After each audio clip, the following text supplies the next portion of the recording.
progressive development of man is vitally dependent on invention. Its ultimate purpose is the complete mastery of mind over the material world, the harnessing of the forces of nature to human needs. Nikola Tesla, 1919. This is the story of a modern Prometheus who changed the world with electricity. It was Nikola Tesla who captured the power of Niagara Falls with his alternating current system and made it possible to transmit electricity to all of America and the world. It was Tesla who patented the technology for wireless communications that is used in all radio and television broadcasting. His incredible legacy can be seen in everything from remote control to neon and fluorescent lighting, X-rays, guided missiles, and even the Strategic Defense Initiative. Yet somehow history has overlooked this remarkable man. Tesla was indeed a genius of the first magnitude. He was a technological visionary. He could envision great things and make them work. He was a foreigner, an immigrant who arrived in America with only his dreams. A proud and sometimes arrogant man, he worked and locked horns with some of the most powerful people of his day. Thomas Edison, who resented his ideas. Guglielmo Marconi, who capitalized on his inventions. George Westinghouse, who created the Westinghouse Electric Company with Tesla's patents. And the great financier, J. Pierpont Morgan, who supported and then abandoned him. At the height of his career, Tesla was one of the most famous men in the world. His inventions helped America grow into a powerful industrial nation. His ideas created billion-dollar corporations. But Tesla was not a practical man. Always driven toward the next great breakthrough, he failed to protect his commercial interests. In the end, others made fortunes with his inventions, and he wound up penniless and rejected. Money does not mean to me what it does to other men. All my money has been invested in inventions to make man's life a little easier. He was a visionary genius. There aren't many of them. And he was willing to give his life to his visions. We have to evolve means for obtaining energy from stores which are forever inexhaustible. What I intend to show you now, step by step, is how I finally reached my dream.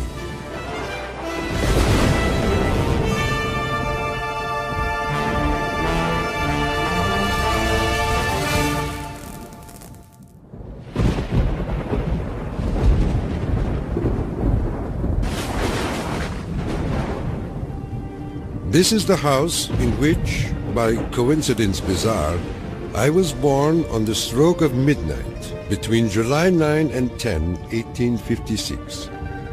A fierce electrical storm raged that night. Nikola Tesla was born of Serbian parents on the eastern edge of the Austro-Hungarian Empire, in what is today Croatia. His father, Milutin, was an Orthodox priest who expected his son to follow him in the clergy. There were only two choices for children in those days, one being to go in the army and the other being to become a priest. Tesla was not attracted by either of them, which was very distressing to his father. My father was a very erudite man. The training he gave me comprised of guessing one another's thoughts and repeating long passages of verse. My mother descended from one of the oldest Serbian families in the country. She invented and constructed all kinds of tools and devices and wove the finest designs from thread. Her fingers were nimble enough to tie 3 knots in an eyelash. Early on, Tesla began to demonstrate an extraordinary imagination. In my boyhood, I suffered from a peculiar affliction due to the appearance of images, often accompanied by strong flashes of light. I was quite unable to distinguish whether what I saw was tangible or not. To give an example, I was fascinated by a description of Niagara, and I pictured in my imagination a big wheel run by the falls. I told my uncle that one day I would go to America and carry out this scheme.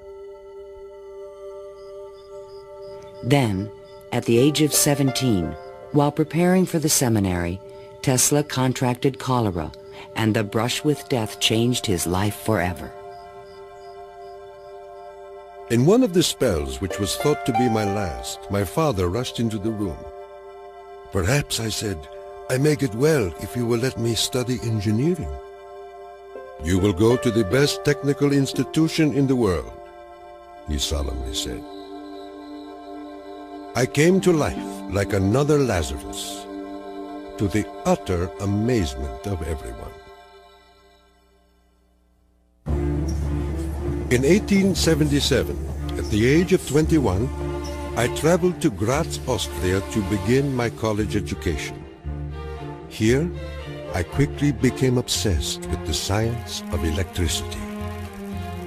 I wanted to know more of this wonderful force. Every spark produced 1,000 echoes in my brain. In 1831, in England, Michael Faraday had discovered the principle of electromagnetic induction, which made it possible to generate electricity. Faraday discovered that if you have an electric circuit in a changing magnetic field, it would induce an electric current to run in the wire. So this was the invention of the method of creating oscillating or AC electric currents. And it was that invention that Tesla later harnessed into the electrical system that drives our civilization. Early electric motors operated on direct current electricity, but required a system of sparking connections to induce a rotary effect in the machine. I remarked to my professor that the design of generators and motors could be greatly improved by using currents that alternated. He embarrassed me greatly in front of my classmates, saying, "Mr. Tesla will never accomplish this. It is a perpetual motion scheme." Meanwhile, in America, Thomas Alva Edison had begun to experiment with vacuum tubes, producing the first commercial incandescent light bulb in 1878. Edison and Tesla would soon cross paths in a gargantuan technological struggle between direct and alternating current electricity. In 1880, Tesla moved to Budapest, where he found employment with the Central Telegraph Office. Here, his idea for an AC motor began to haunt him. In my room, I could hear the ticking of a watch with 3 rooms between me and the timepiece. A carriage passing at a distance of a few miles fairly shook my whole body. The whistle of a distant locomotive vibrated so strongly in my ears that the pain was unbearable. To recover from these attacks, I took long walks in the city park. One afternoon, which is ever present in my recollection, the sun was just setting and reminded me of Goethe's glorious passage. The glow retreats. Done is the day of toil. Upon its track to follow soaring. As I uttered these inspiring words, the idea came to me like a lightning flash. I fell to my knees and drew a diagram in the ground. Tesla perceived a whirling field of energy. He suddenly knew he could recreate this rotating field by powering the coils of a motor in different steps or phases, like the pistons of an engine. The resulting forces of magnetic attraction and repulsion would literally twist the rotor in a circle, the electrical equivalent of the wheel. And all this was accomplished with alternating currents. It would soon turn the wheels of industry around the world. The strength of Tesla's mind was almost certainly in this sense of visualization, be able to see things move in front of him. You see, it was not a perpetual motion scheme.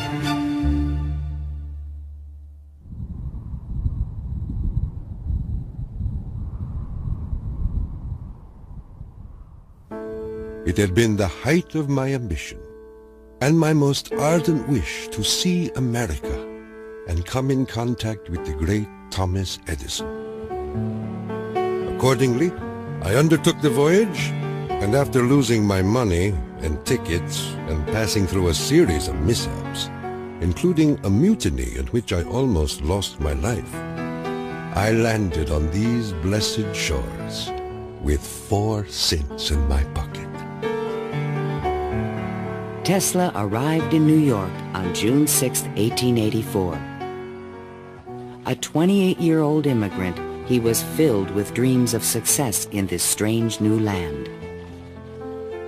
In his pocket, he carried a letter of recommendation from Charles Batchelor, one of Edison's associates in Europe. My dear Edison, I know 2 great men, and you are one of them. The other is this young man. Tesla came to America because he had tried to get his alternating current motor produced in Germany, and I believe in France as well, without any success. And he realized that there was probably only one person in the world who could help him with it, and that was Thomas Edison. New York had had electricity since the late 1870s. Edison installed his first DC power station on Pearl Street, near the financial district, in 1882. He did this with help from the great Wall Street financier J. Pierpont Morgan. But the system was far from perfect. Electricity was a very new thing. Most people didn't understand what it was all about. They were very afraid of it. There were fires breaking out. The horses on the streets would get shocks through their shoes and run away. So it was a very exciting time for Edison. I was thrilled to the marrow meeting Edison. This great man had revolutionized the world with his incandescent lamp. And I was burning to show him my motor that ran on alternating currents. Edison had built his business on the direct current system, and any talk of alternating currents was an aggravation to him. The problem with direct current is that you can't change the voltage. What you generate, that's what you get. And if you generated the power at too high a voltage, you would blow out lamps at the other end. If you generated the proper power for the lamps and you want to go any great distance, then you need copper wire that's as thick as your arm. And the Edison people said, well, that's all right. We'll just have a power station every mile or so. DC was sufficient to power lights and run motors, but it could not be transmitted efficiently over long distances. By raising and lowering the voltage, AC could solve the problem of distance, but a working AC motor did not exist. In spite of their differences, Edison hired Tesla to improve the performance of his DC generators. Tesla said he was promised $50,000 if he was successful. The offer seemed too good to be true.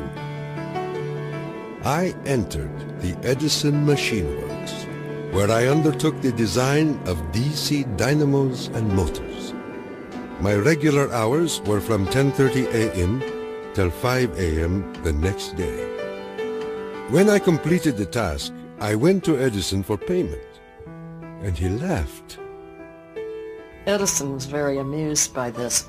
He said, "You just don't understand our American sense of humor, Mr. Tesla." So Tesla had had enough by that time, and he picked up his hat and walked out. Tesla paid dearly for his pride. I lived through a year of bitter tears and hard labor, digging ditches for Edison's underground cables. But he was still determined to develop his AC motor. With help from a group of investors, he opened a laboratory on Liberty Street, only a few blocks from Edison's offices. There, he began to assemble a prototype of the motor he had envisioned 7 years earlier. Along with it, he developed all the components of the system of AC power generation and transmission still used today. In May of 1888, Tesla was ready to unveil his motor to the world. The subject which I now have the pleasure of bringing to your notice is a novel motor which I am confident will at once establish the superior adaptability of alternating currents.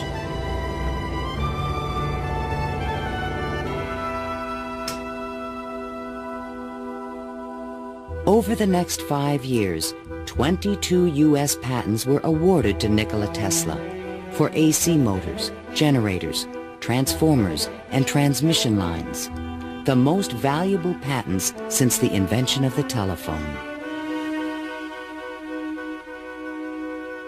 One of the few men who understood the great potential of Tesla's inventions was the Pittsburgh industrialist George Westinghouse. He visited Tesla's laboratory, and on the spot, he offered to purchase all the patents dealing with the alternating current system for $1 million.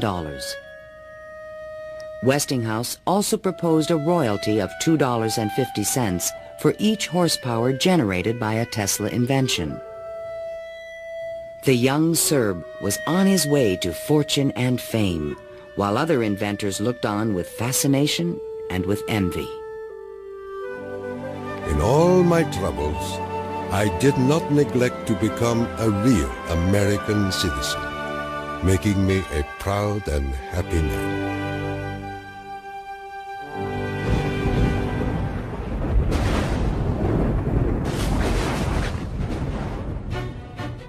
During the late 1880s, Edison began a negative media campaign to discredit the alternating current system of electricity being developed by Westinghouse and Tesla.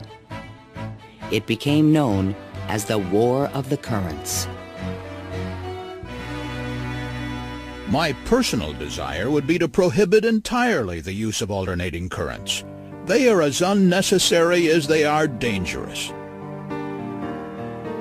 Edison employees demonstrated the dangers of alternating current by electrocuting animals in public demonstrations.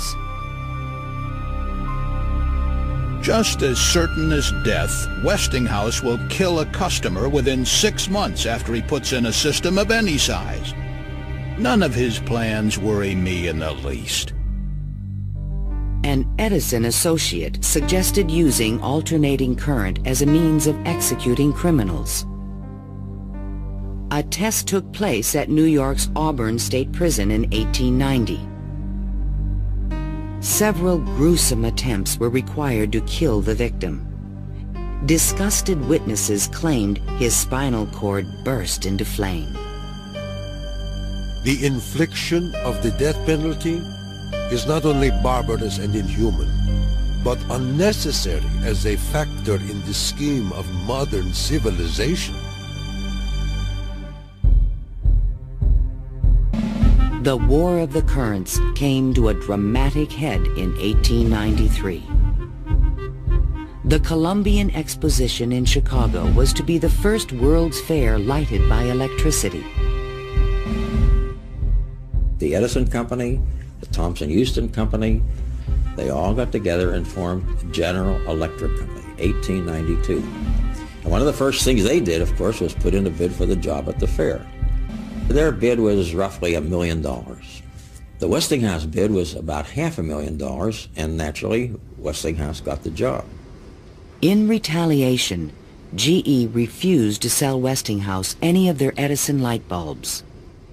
And they got some judge to say that Westinghouse couldn't use any one-piece lamps of any description at the fair.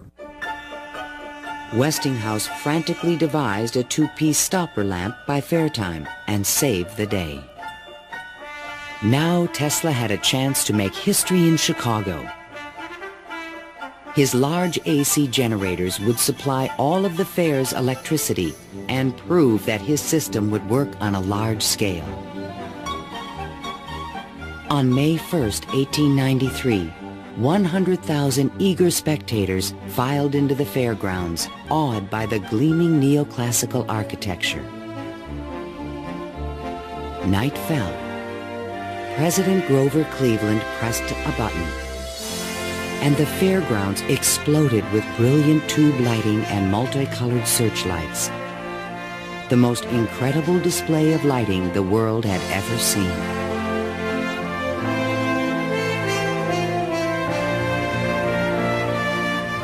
In the great hall of electricity, the public could see that the Tesla-Westinghouse system made it all possible. To overcome the impression that AC was dangerous, Tesla put on remarkable demonstrations. He created a device called the Egg of Columbus to show the rotating magnetic field created by his AC motor. In his room, he had cork-soled shoes on and a tuxedo and white tie and a top hat, and he would put his hand on a terminal which would flash electricity through his body, creating a great shower as his whole body was encompassed in flame, and people were quite impressed by this, to say the least. The Chicago Exposition left an indelible impression on the American imagination. This was the gleaming new city of the future, and it was powered by the inventions of Nikola Tesla.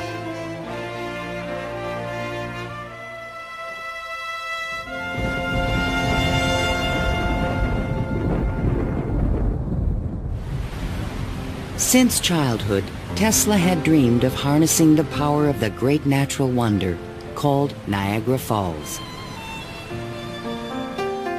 The famous British physicist Lord Kelvin was now head of an international commission to find a way to use the fall's power. He had sent a cable to all the other members of his commission, and it said, "Trust you avoid the gigantic mistake of alternating current." But all this dramatically changed when Lord Kelvin attended the Chicago Exposition and saw the AC system in operation. A contract was immediately awarded to Westinghouse Electric to power the mighty cataract with AC. The technical challenge was daunting. The Niagara plan called for 3 5,000 horsepower alternators, the largest generators ever made. Tesla and Westinghouse engineers had heated disagreements about the operating frequency. Even when the system was finally installed, Tesla was the only person who was certain it would operate. The technical details have been completely worked out. All that now remains is for the switch to be thrown. In 1896, the system went online and the electrical age began. The waters of the upper Niagara turned enormous water turbines connected by shafts to the massive 5,000 horsepower generators. The current from the generators was stepped up with transformers to 22,000 volts and sent out over long-distance lines, then stepped back down to light municipalities and power motors of Tesla's design. The Niagara Falls Gazette proclaimed, "This morning, the streetcars of this city are moving by Falls power. Hereafter, the Falls must work to earn their living. Imagine my surprise when 30 years later I saw my boyhood plan carried out at Niagara and wondered at the unfathomable mystery of the mind.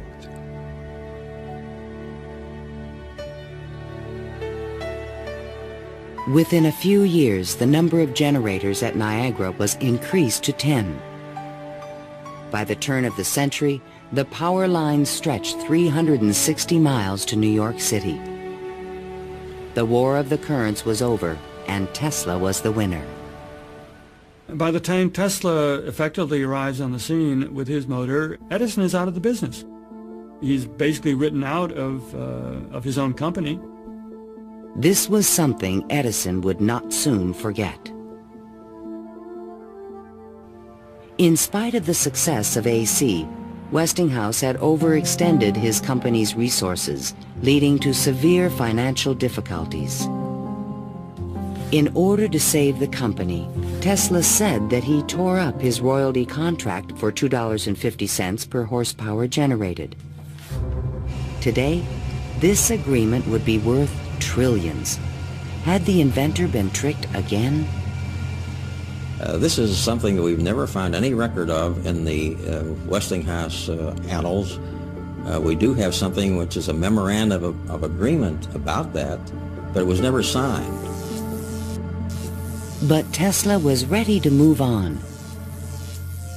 I had already perceived enough to get the idea that energy could be transmitted and received without connecting wires in between. He was convinced his next invention would make him a millionaire once more.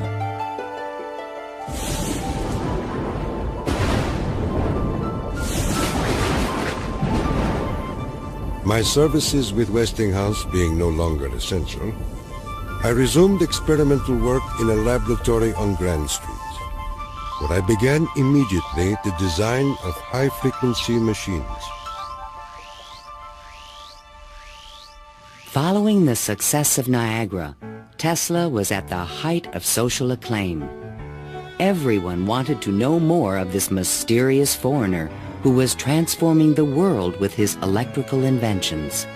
So far as personal appearance goes, no one can look upon him without feeling his force. His cheekbones are high and prominent, the mark of the Slav.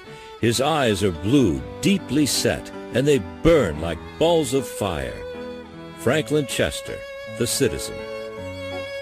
Why was he so well known and so popular? It's because the technological advances that he made were so directly related to the relief of the drudgery that people had to endure in their work lives. They could see what he did helped them personally. Every evening, Tesla showed up at Delmonico's, the most expensive restaurant in town, to be shown to his special table. He is fanatical about his dress, usually sporting a fine waistcoat, white leather gloves, and a derby hat on his head. He is meticulous about his health and drinks a glass of whiskey a day, saying it will increase his life expectancy to 150 years of age. Tesla hobnobbed with the leading politicians, millionaires, and celebrities of the era. This was the best way for independent inventors to find support for their projects. His friends were the New York elite, John Jacob Astor, William K. Vanderbilt, and the writer Mark Twain. I have just seen the drawings and description of an electrical machine lately patented by Mr. Tesla, which will revolutionize the whole electric business of the world. One of Tesla's closest friends was Robert Underwood Johnson, editor of the prestigious Century magazine. Johnson's wife was deeply in love with Tesla. My dear Nicky, do leave aside the millionaires and Fifth Avenue for some simple pleasures. From one distinguished only by a great weakness, Katherine Johnson. In fact, The world-famous inventor was also New York's most intriguing bachelor.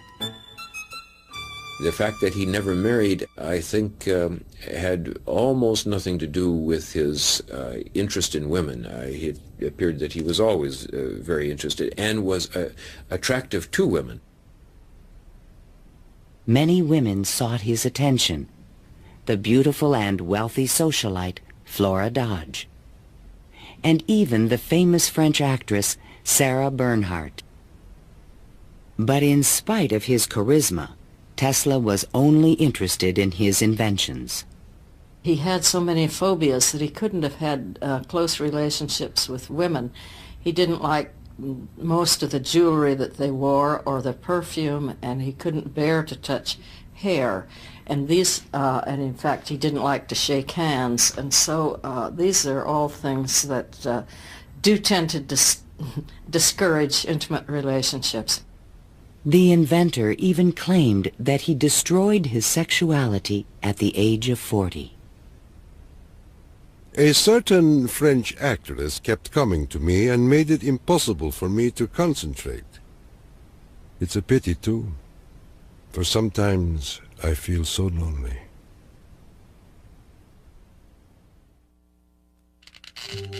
Throughout the 1890s, alongside his work on AC power technology, Tesla was also experimenting with high-frequency electricity. In 1873, James Clerk Maxwell in England had proven mathematically that light was electromagnetic radiation. Light was electricity, vibrating at an extremely high frequency. To explore this unknown world, Tesla invented a unique device, still known today as a Tesla coil. The Tesla coil is an instrument that can step up voltages to high voltages at high frequencies. That essentially transmits a radio signal. Tesla invited friends and potential investors to late-night demonstrations in his laboratory. In experiments, he would permit his guests to pass thousands of volts of electricity through their bodies to light a lamp or melt a wire in their hands. Mark Twain was always a willing subject. Thunder is good. Thunder is impressive. But it is lightning that does the work. Even today, it would be a little bit scary to go into Tesla's laboratory, and in those days when people didn't know anything about electricity, it must have been terrifying. With high frequencies, Tesla developed some of the first neon and fluorescent illumination. He also took the first X-ray photographs.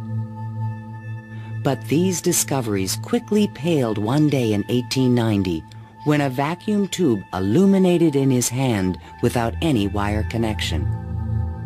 To me, it was the first evidence that I was transmitting energy through the air. This was the beginning of Tesla's lifelong obsession, the wireless transmission of energy.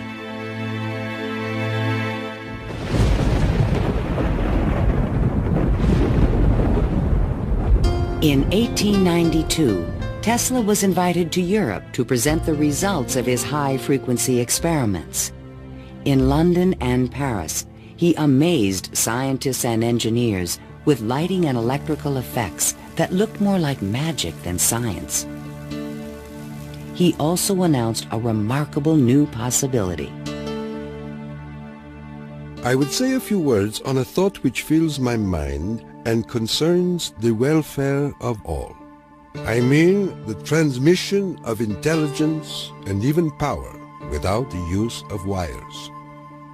I am becoming more convinced daily of the practicality of this scheme. The race for radio was about to begin.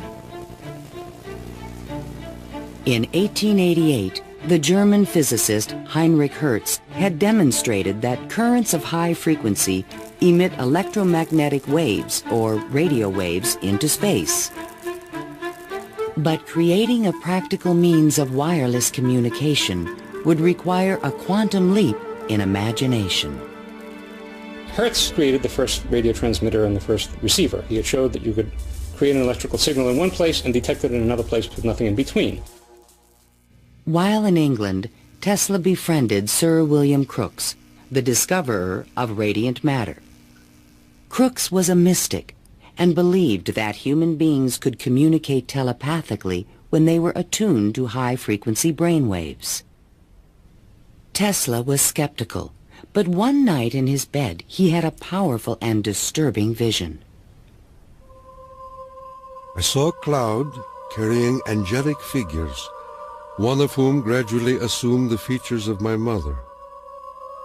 In that instant, a certitude, which no words can express, came upon me that my mother had died. And that was true. Tesla was convinced that he and his mother were tuned to the same frequency. His otherworldly experience would soon lead him to another revolutionary invention. On his return to New York in 1893, Tesla banished himself from social life and disappeared into his new laboratory on South Fifth Avenue. Following his uncanny intuition, he soon discovered that Tesla coils would transmit and receive powerful radio signals when they were tuned to resonate at the same frequency. Tuning is the key to all radio and television transmission. In my laboratory, I could take in my hands a coil tuned to my body and collect 3/4 horsepower anywhere in the room without any tangible connection. Sometimes I would produce flame shooting out from my head and run a motor in my hands, or light 6 or 8 lamps. By early 1895, Tesla was ready to transmit a signal 50 miles to West Point, New York. He could now produce 1 million volts with his new conical coil. But that year, on the Ides of March, disaster struck. Fire broke out in the building which housed Tesla's laboratory. Everything was lost. Utterly disheartened and broken in spirit, Nikola Tesla, one of the world's greatest electricians, returned to his room in the Gerlach yesterday morning and took to his bed. He has not arisen since. I was devastated. What could I say? The work of a lifetime lost in a fire that lasted only an hour or so. The timing could not have been worse. In England, a young Italian experimenter named Guglielmo Marconi had been hard at work and created a device for wireless telegraphy. Concerned that Marconi would exploit his ideas, Tesla opened a new laboratory and rushed to complete his own system for wireless communication. This patent, filed by Tesla in September 1897, is the fundamental technology for radio. But it would be 50 years before Tesla got credit for his invention. Various people in various different countries had the idea of exploiting this as a means of communication. But I think Tesla was the one with the real vision, in which you would broadcast signals on a definite carrier frequency, and then you would have a series of antennas that were sensitive to one frequency only, tuned to a certain frequency, and would detect just one of these signals and make an intelligible transmission.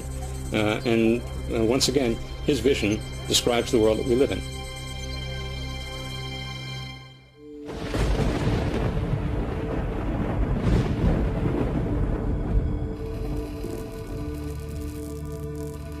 I was so blue and discouraged in those days that I do not believe I could have borne up but for the regular treatments of electricity which I applied to myself.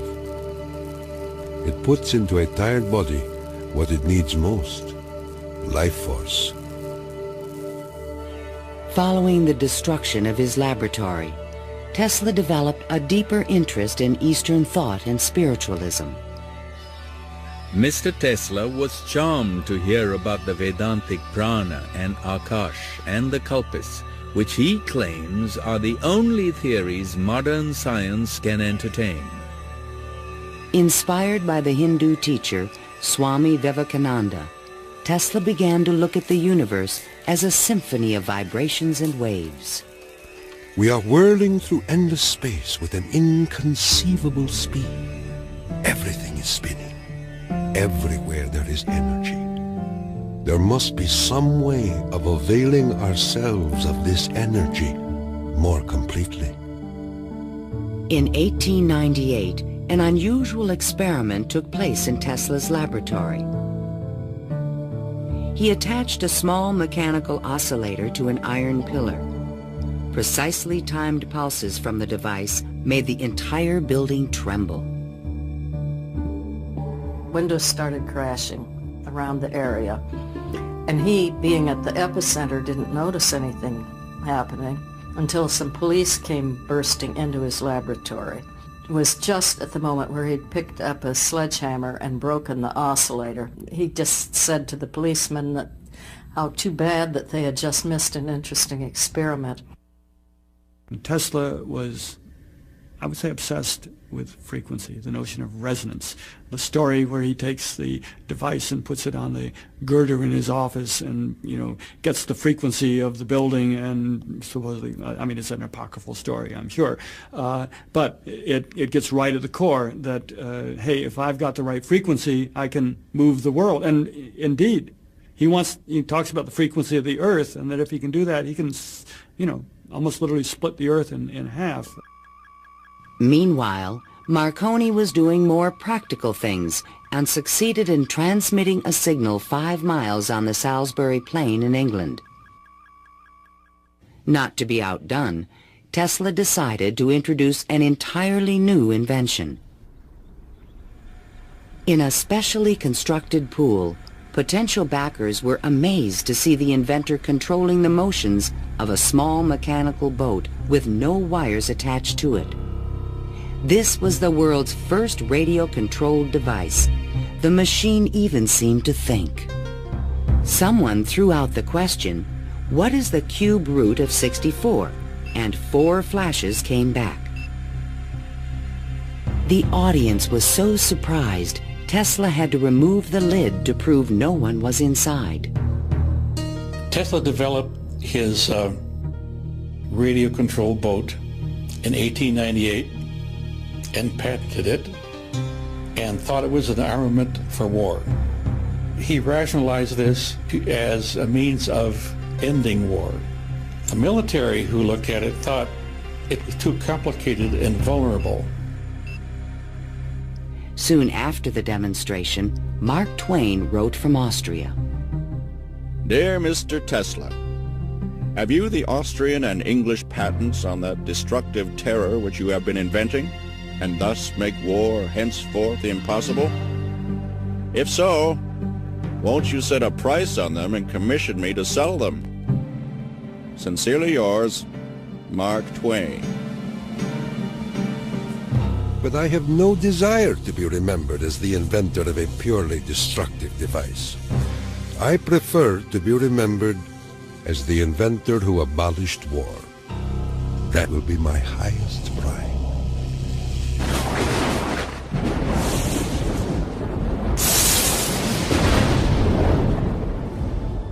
In the summer of 1899, Tesla moved to Colorado Springs, Colorado, to conduct a series of secret experiments.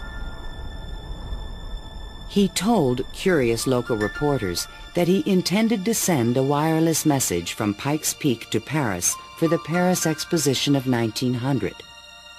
But his plans were even more ambitious. I came to the conclusion that it would be ultimately possible, with very little elevation, to transmit electrical power through the upper atmosphere. Just outside the city, he constructed an experimental station with sliding roof panels. A quote in Italian from Dante's Inferno hung by the entrance of the strange wooden structure. It read, "Abandon hope, all ye who enter here. During the construction phase, Tesla studied lightning. Now, I can understand Tesla's fascination with it because what happens in lightning is that electricity is being transmitted from one place to another. Electric power, not just electric signals, but real electric power is being transmitted from one place to another. And the way it happens is that the air itself breaks down, it ionizes, it becomes what we call a plasma, and therefore for a moment it's a conductor, and it's actually conducting electricity just the way an electric wire conducts electricity. Inside the station, he began to assemble the largest Tesla coil ever built, which he called the magnifying transmitter. An antenna rose 145 feet above the building, crowned with a copper foil sphere. The entire station was, in effect, a machine to create lightning. Late one evening, Tesla put his transmitter to the test. He signaled to an assistant to close the switch. Huge streamers of electricity shot out of the coil and darted through the room. The sound of the exploding discharges was deafening.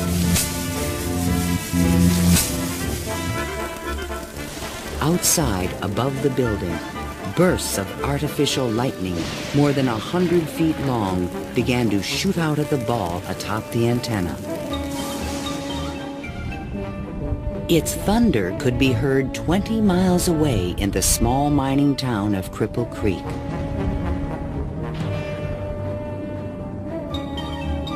Suddenly, the lightning stopped, and the entire city of Colorado Springs was plunged into darkness. The experiment had set fire to and destroyed the local power company's generator. Residents were furious and began to fear this mysterious stranger.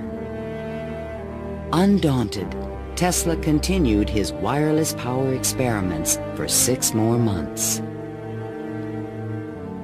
Late one night, an unusual event took place.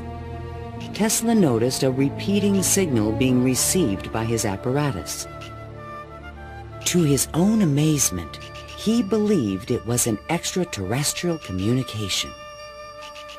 In a letter to the American Red Cross, he wrote, "Brothers, we have a message from another world. It reads, 1, 2, 3. The press had a field day. If the mystical 1, 2, 3 was impulsed from Mars, as Tesla says, they certainly showed most excellent taste in choosing Colorado Springs. It is a rule in inventional science. When you're going to tell one, tell a good one. And men have become great in this way. Colorado Springs Gazette. Though widely ridiculed for his claim, Tesla may have been the first to detect radio waves from space. I believe that Tesla could have gotten these signals from space. We are getting them today, and these are the radio telescopes. That's what radio telescopes do today, receive signals from space. They are not from alien civilizations, but they are from the sun and from the stars. On January 7th, 1900, Tesla boarded a train back to New York City. Perhaps he had mastered the power of lightning, or at least that's what he believed. The law which I discovered in Colorado is wonderful, and it means that results undreamed of before will be possible, as soon as a large plant is constructed in accordance with my plan. See the excitement coming.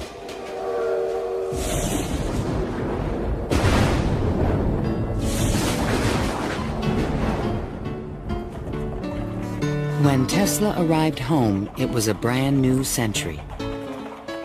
Electricity was fueling the tremendous growth of the city. And now, there was talk in the air about the new art of wireless communication.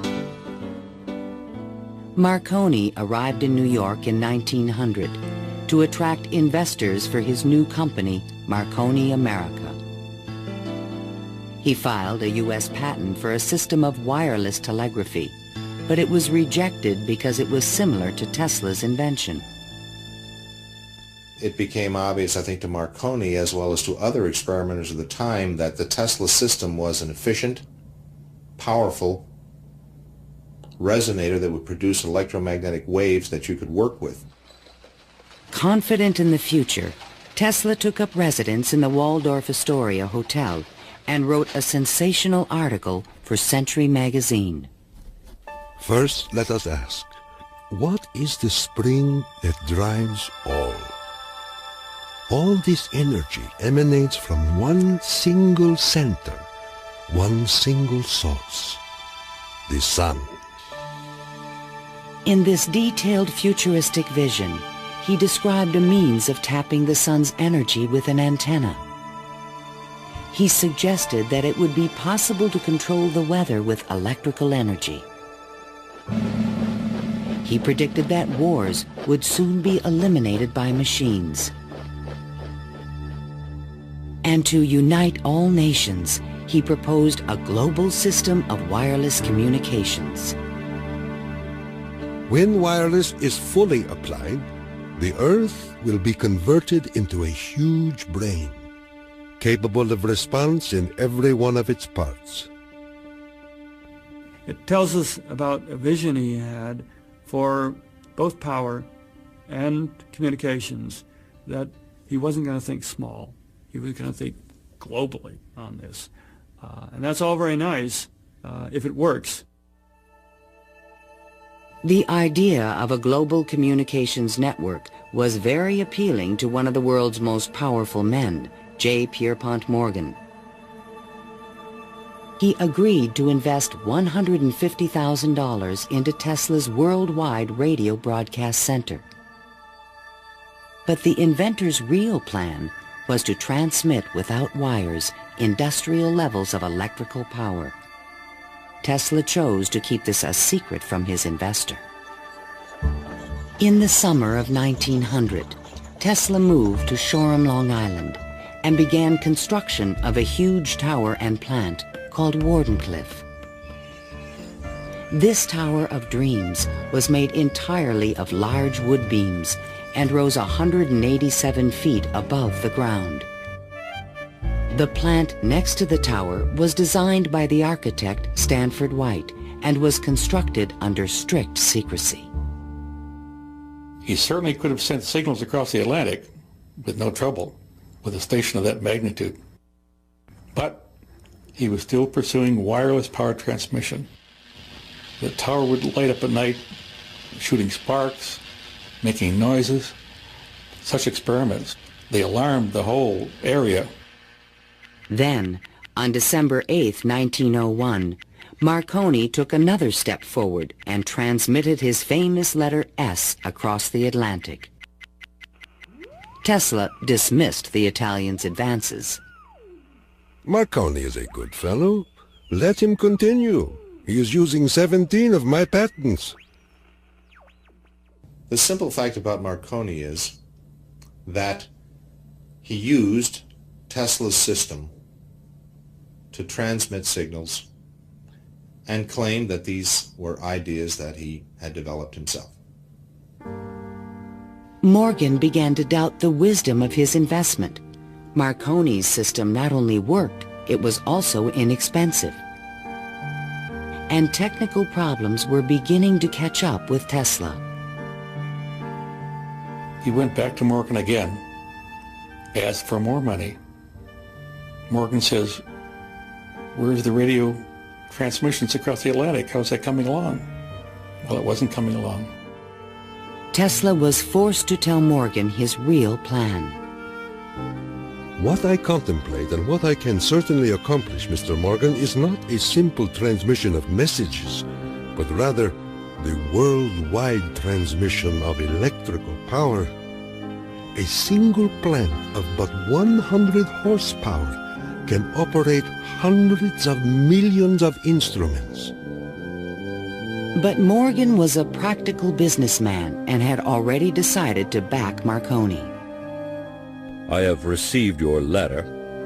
and in reply would say that I should not feel disposed at present to make any further advances. J. Pierpont Morgan. Word spread rapidly that the investor had pulled out of Wardenclyffe, and Tesla was financially ruined. Late one night in 1903, the residents of Shoreham were astonished to see bright light emanating from the tower and an effect in the air like the aurora borealis. But in fact, Tesla could not transmit wireless power. And his major defect was he was dreaming, but he was doing very few calculations on paper. Because on paper he could have realized that you can transmit power, but not very much power. You can transmit power to hear the radio or for television or for a telephone. But once you want to start turning lights in which you really need high currents, the power gets diluted because space is very large. To his dying day, Tesla believed it could be done. It is not a dream. It is a simple feat of scientific electrical engineering, only expensive. Blind, faint-hearted, doubting world.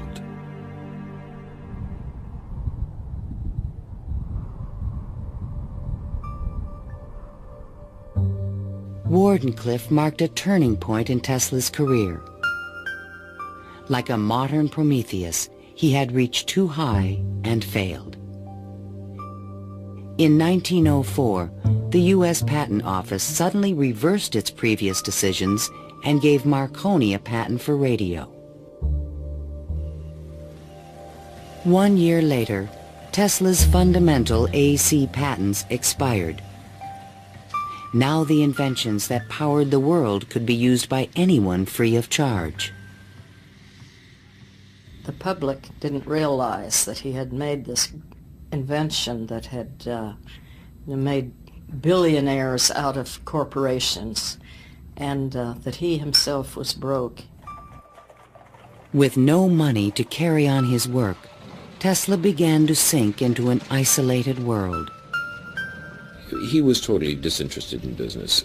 I think it not necessarily bored him, but he didn't make the relationship between the importance of business and the importance of his invention and discovery. Occasionally he was seen in public parks feeding the pigeons. These are my sincere friends.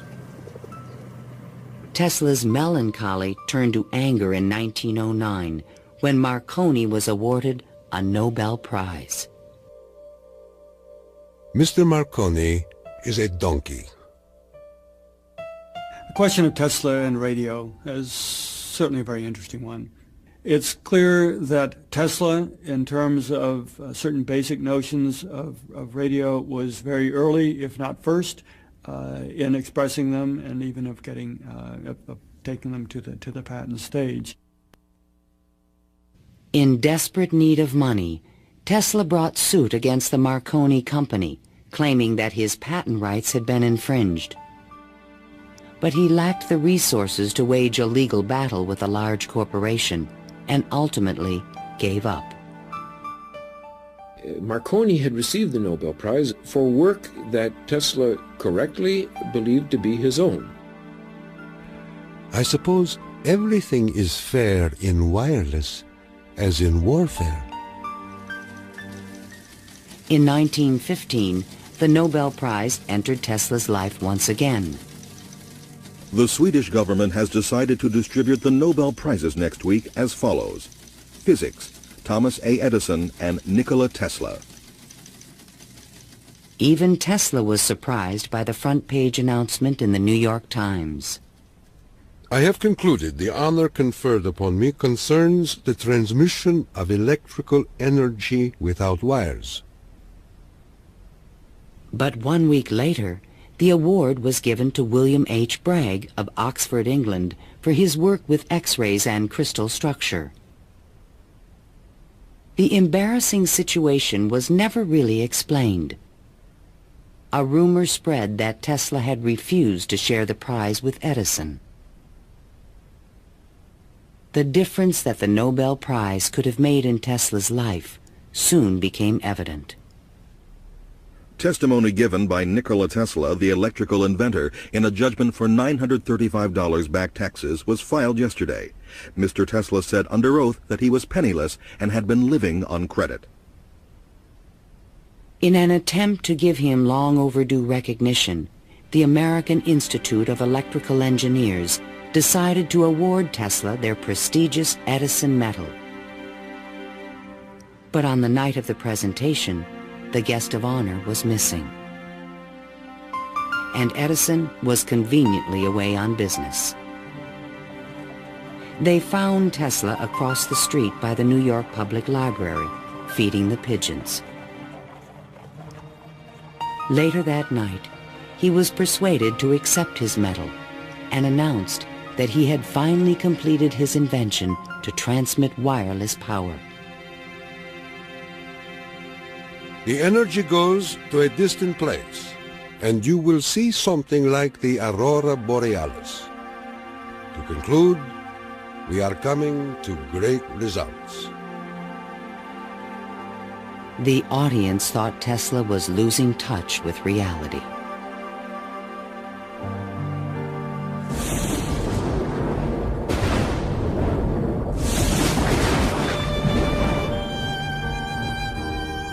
I refuse to accord to some small-minded and jealous individuals the satisfaction of having thwarted my efforts.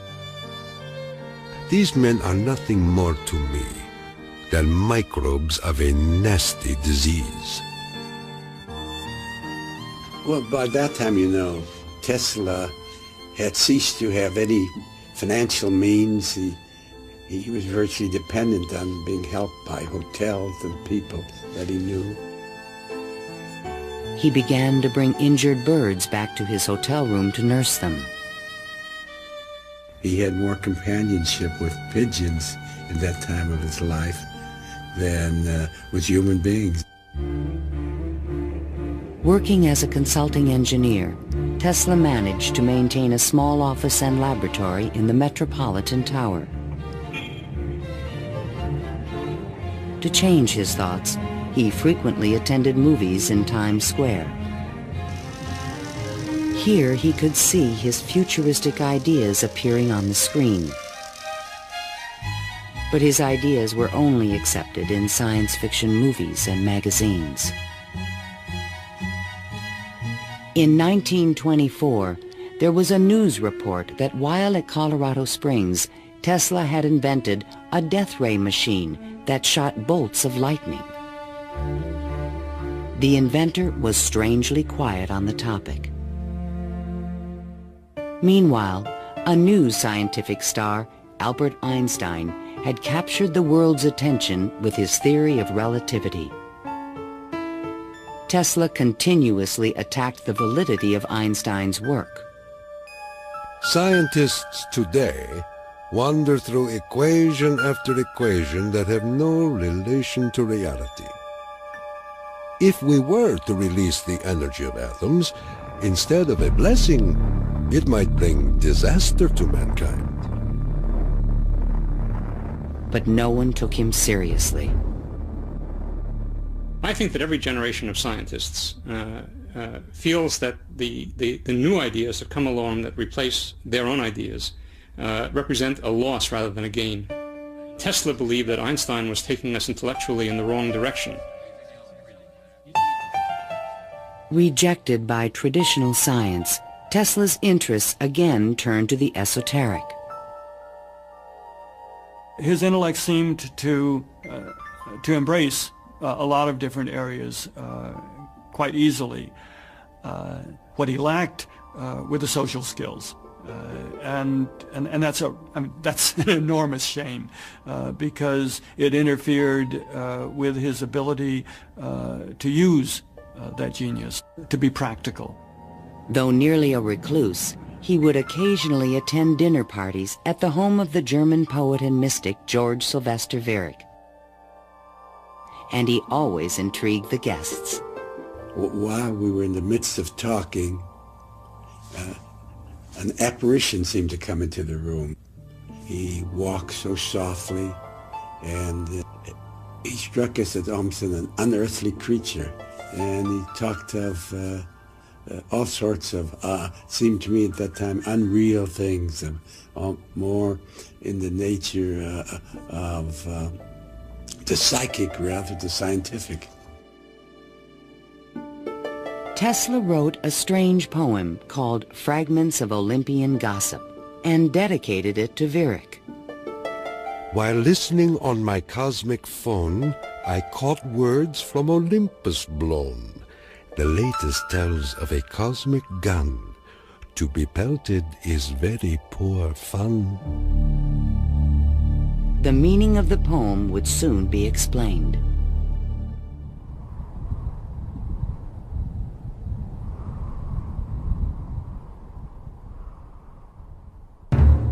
I inherited from my father an ineradicable hatred of war. But war can be stopped, not by making the strong weak, but by making every nation, weak or strong, able to defend itself. Thomas Edison, America's best-known inventor, died in 1931. That same year, Tesla came back to life. His friends threw him a 75th birthday celebration. Time magazine put his picture on the cover. Letters of admiration poured in from scientists around the world, including a generous Albert Einstein. I congratulate you for your great success on your lifetime task. Basking in the attention, Tesla announced at a press conference that he had discovered a completely new source of power. The idea, when it first burst upon me, was a tremendous shock. And let me say that it has nothing to do with releasing so-called atomic energy. I think that a lot of the proposals that he made in his later life were so esoteric as to be impractical in that time and even in the current time. When the Nazis rose to power in Germany, Tesla decided that the time was right to reveal his new source of power, a man-made form of lightning called teleforce that could shoot an airplane from the sky. Nikola Tesla, electrical wizard and radio pioneer, announced that he was working on a machine to create a powerful electrical death beam which could wipe out armies in a flash and destroy huge fleets of ships or planes. The concept of using lightning bolts as a weapon certainly is millennia old. It goes back at least to the ancient Greeks. Think of Zeus throwing lightning bolts.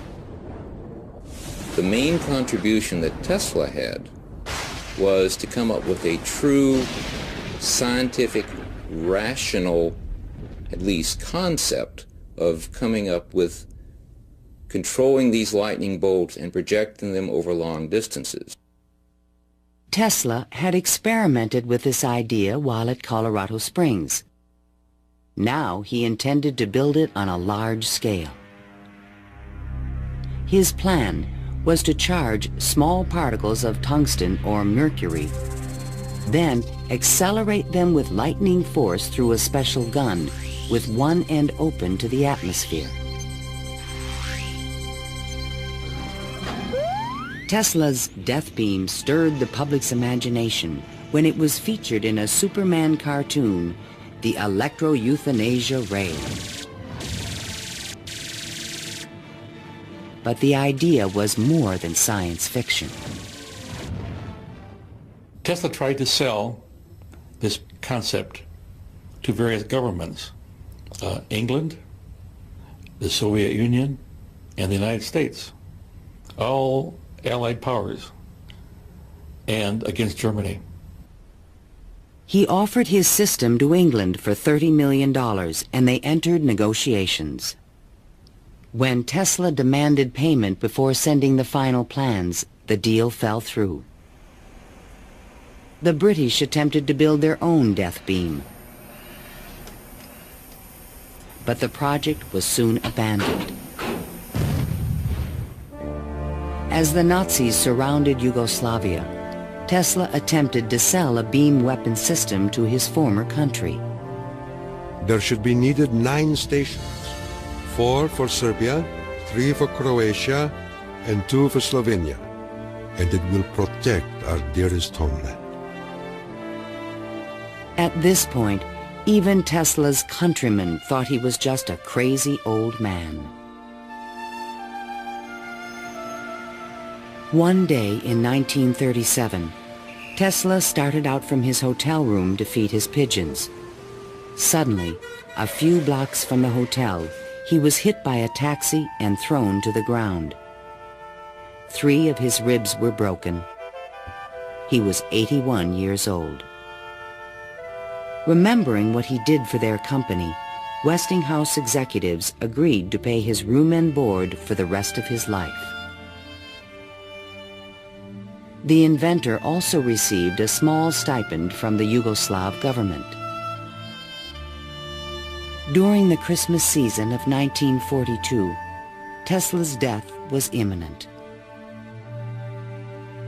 Again, he attempted to interest the United States in his beam weapon concept. At the recommendation of 2 government engineers, a meeting of high-level officials was scheduled at the White House for January 8, 1943, to consider his plans. But the meeting never took place. Nikola Tesla, inventor of the Tesla coil, the induction motor, and hundreds of other electrical devices, died last night in his suite at the Hotel New Yorker. On last Thursday night, here in our city of New York, a man who was 87 years of age died in his humble hotel room. On January 10, 1943, Mayor Fiorello LaGuardia of New York paid tribute to Tesla on the radio. He died in poverty, but he was one of the most useful and successful men who ever lived. Were we to eliminate from our industrial world the result of Tesla's work, the wheels of industry would cease to turn, and our electric trains and cars would stop. Our towns would be dark, our mills and factories dead and idle. But Tesla is not dead.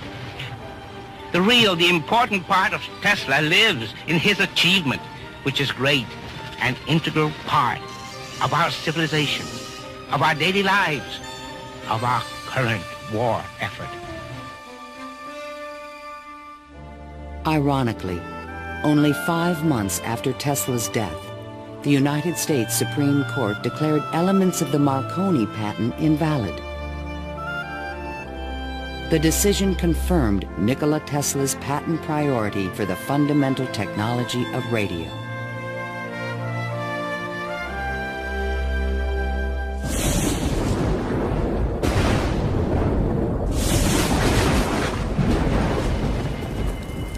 Unknown subjects, equipment, experiments, and research of Nikola Tesla, deceased, espionage. Following Tesla's death, fears rapidly increased that he might have invented a powerful new weapon. FBI Special Agent in Charge, P.E. Foxworth, was called in to investigate. He had been informed that Tesla's papers were not secure. Tesla is reported to have completed and perfected his experiments in the radio transmission of electrical power, commonly referred to as the death ray. A distant relative of Tesla, named Sava Kasanovic, is taking steps to get possession of these important documents and plans. Tesla's nephew, Kosanovic, was an up-and-coming Yugoslav diplomat with suspected connections with the communists. He insisted that his uncle's effects be returned to Yugoslavia. Kosanovic had asked the locksmith to come and open the safe, thinking there might be a testament, a will, in the safe. A will was never located.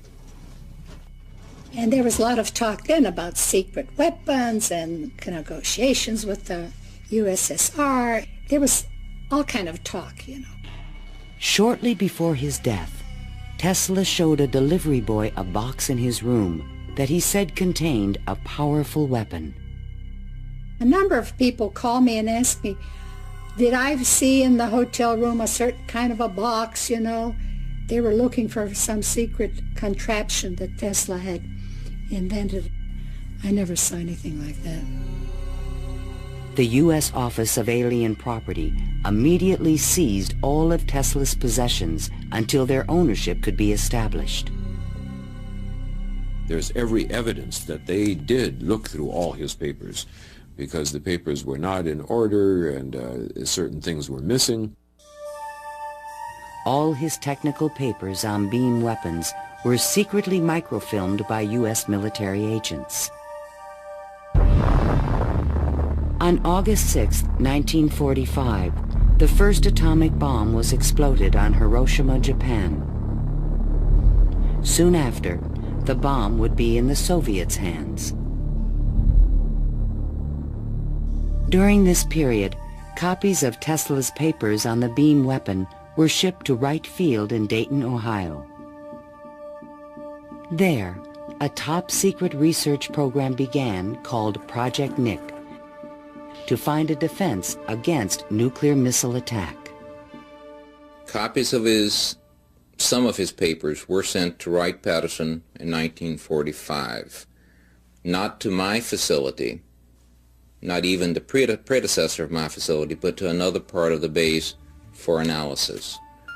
And then they vanished. Nobody seems to know what happened to them.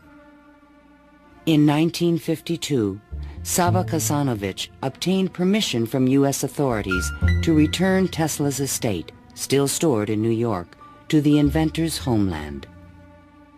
I personally believe that the U.S. government may have overlooked some things of value in the Tesla papers before they were released to the Yugoslav government.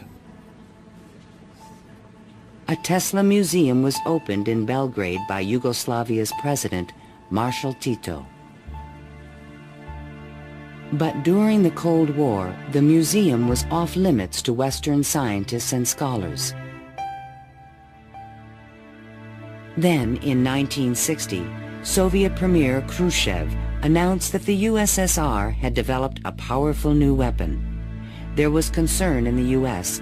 that the Russians may have access to Tesla's missing papers on beam weapons in Belgrade and elsewhere. It's possible that these papers on the particle beam weapon were obtained by the Soviet Union, but it wasn't the only copy. In other words, I think that the United States has always had Tesla's papers on particle beam weaponry. An American beam weapon program began at Lawrence Livermore Laboratories, but engineers could not produce an effective directed energy weapon. I've always been a sort of a fan of Nikola Tesla, an admirer, and definitely he had the concept of a charged particle beam weapon back in the 1930s. I haven't a clue, to be quite honest, how he meant to actually do it. In 1978, evidence suggested that the Soviets were attempting to build a huge beam weapon near Semipalatinsk in the Ukraine. Soon after, President Ronald Reagan announced the Strategic Defense Initiative in March 1983. I call upon the scientific community in our country, those who gave us nuclear weapons, to turn their great talents now to the cause of mankind and world peace, to give us the means of rendering these nuclear weapons impotent and obsolete. Tesla's concept for a beam weapon defense shield was finally taken seriously by the United States to combat the destructive threat of atomic weapons. In spite of circumstantial evidence, there is no direct proof that Tesla's ideas or plans were used in the Strategic Defense Initiative. And even today, After decades of investment and research, scientists still disagree on whether beam weapons are realistic. Basically, let me just make a short statement. That's all I'm really at liberty to say, is that a considerable amount of effort has taken place in the United States and in a number of other countries trying to get these things up to a real weaponizable status. Let me stop at that point. No U.S. government archive has any record of Tesla's technical papers, which were copied immediately after his death. And what has become of Tesla's great dream to transmit electrical power without wires? This is the Navy and Air Force High Frequency Active Auroral Research Program, or HAARP, in Gakona, Alaska. The large antenna array is designed to beam high-energy microwaves into the ionosphere. Tesla was his genius because way before anybody knew or even understood the physics of the Earth and what we call today the ionosphere, which is a layer of ionized particles about 80 kilometers above the Earth, he conceived it and he tried to use it to produce a variety of new concepts. The HAARP project evolved from a patent filed in 1987, in which Tesla's work is referenced.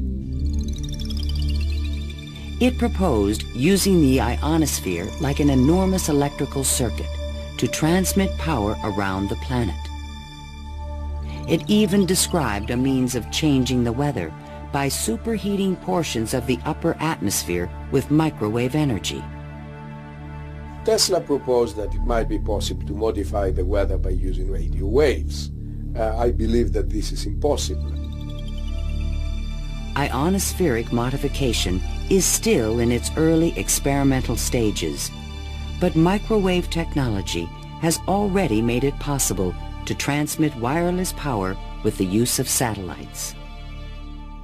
We go to Alaska, and in Alaska there is natural gas. In order to send it somewhere, you have to create a pipeline. That's very expensive. So we said, all right, let's go into Alaska, create microwaves from the natural gas, send them to a satellite at a particular geosynchronous orbit, put a reflector there, and send it to Japan.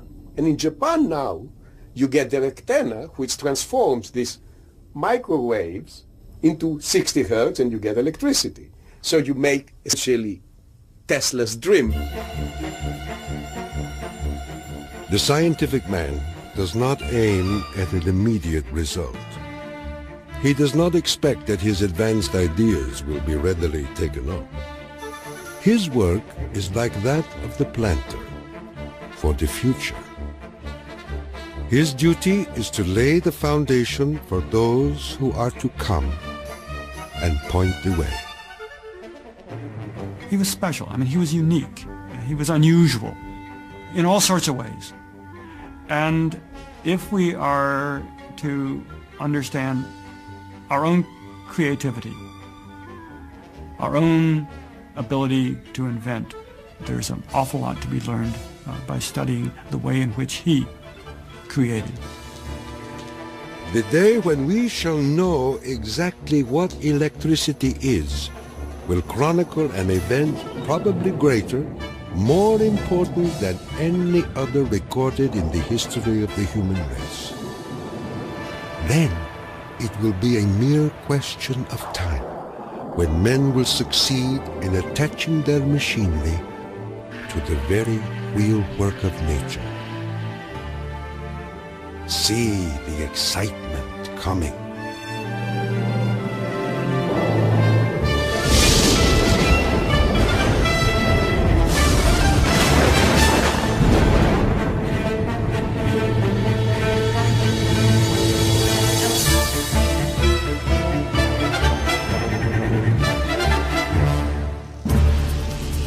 To learn more about Nikola Tesla, visit PBS online at pbs.org.